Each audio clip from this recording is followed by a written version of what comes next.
Domingo and Domitilla Abeyta came to Colorado via New Mexico, following the railroads for work, first settling into the Trinidad, Colorado area and then later moving the family to Denver. They had 9 children: Tony, Meanie, Felix, Eva, Lily, Porky, Susie, Maggie, and Betty Ann. The close-knit family settled in the area of Denver that was farmland at the time, often referred to as Goat Hill due to all the goats one of the residents had. It was in poor condition. Roads were unpaved, homes were poorly built. Outhouses were common as there was no indoor plumbing in many of the homes. Self-dug water wells were commonplace back then. The Abeyta family played an integral part in the development of the southwest Denver area in its early years. They worked in local manufacturing plants such as Gates Rubber Company and Griffin Wheel, as well as starting their own businesses. The family lived, laughed, loved, and worked together, building a life in the southwest Denver area. Meanie Romero was the eldest daughter of Domingo and Domitilla. In 1942, along with her husband Joe, they purchased 20 acres of property in the southwest Denver area around the Evans and Vallejo area. Joe, an early entrepreneur, purchased condemned homes that were being moved to make room for the First Valley Highway. He paid around $300 for each home and $1,000 to move the houses to his property. Compared to today, homes and businesses back then could be built and run without many zoning and other permit requirements. Joe did all his plumbing, electrical, and carpentry for most of the purchased homes, which were rented out, many to various Abeyta family members. Back then, property owners had to dig their own water wells or travel with buckets to areas that had water in order to survive. The family stayed close to one another in this tight-knit community. Around 1943, one of the first buildings Joe built was his home. It would eventually become the La Lomita. It was on the southwest corner of Evans and Vallejo, where they lived until their second home was built right next door. The first building and future home of the La Lomita was a modest home with a typical first floor layout and a basement, which was eventually rented out as an apartment. The building had the old flat tar and gravel roof and was made in an Adobe-style square design. The second home was one of the only all-brick homes in the area.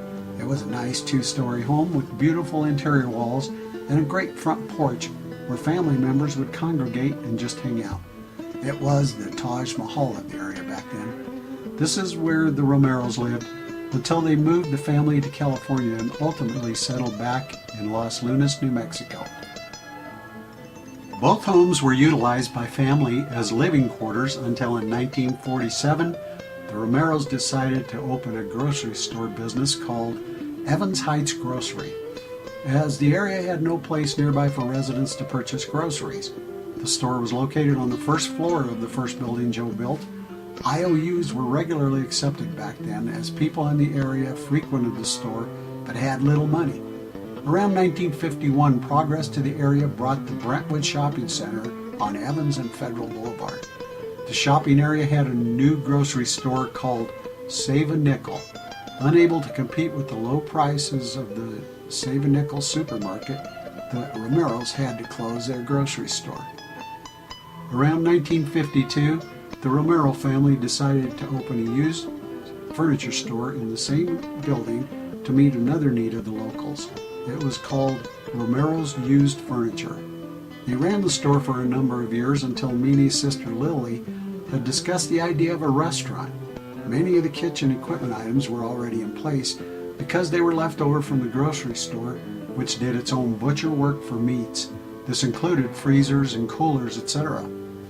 The restaurant opened around 1955, and to the best of our knowledge, Porky, the son of Domingo, dubbed the restaurant La Lomita, the Hill, as the property was on top of a very small hill at the time. From 1955 to around 1966, the restaurant was under management by various family members. From 1955 to 1966, Walter and Lily Lopez ran it with various partners. From 55 to 60, they ran it with Walter's mother and a friend of the family. In 61 to 63, they ran it with Felix and Clorinda Abeyta.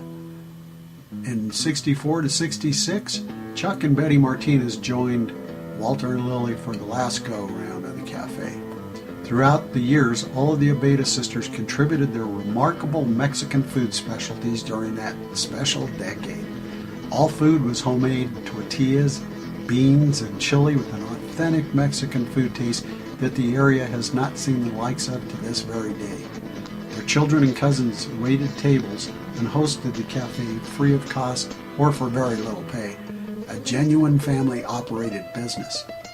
All roads in the area were dirt and gravel, and that was true of their parking area directly in front of the little restaurant. Upon entering the restaurant, you would notice a traditional 50s style soda shop look. To the right stood a jukebox that played Latin music endlessly. Also to the right was a sitting bar area with the old round swivel stools, and a cash register sat at the left end of the eating bar.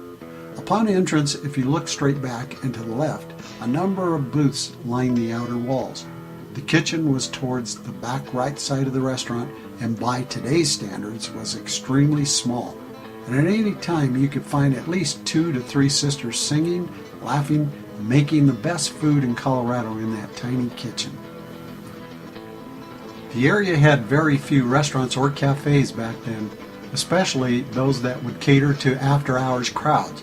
The Lomita would stay open late on weekends, and many of the local patrons of the bars along Evans Boulevard, such as the Rocket on Federal and Evans, and the Evans, which was also run on and off by family member Tony, just up West Evans, and later the Whiskey A Go-Go, which became the Posh, the Bird, the Family Dog, and finally today it's known as PT's.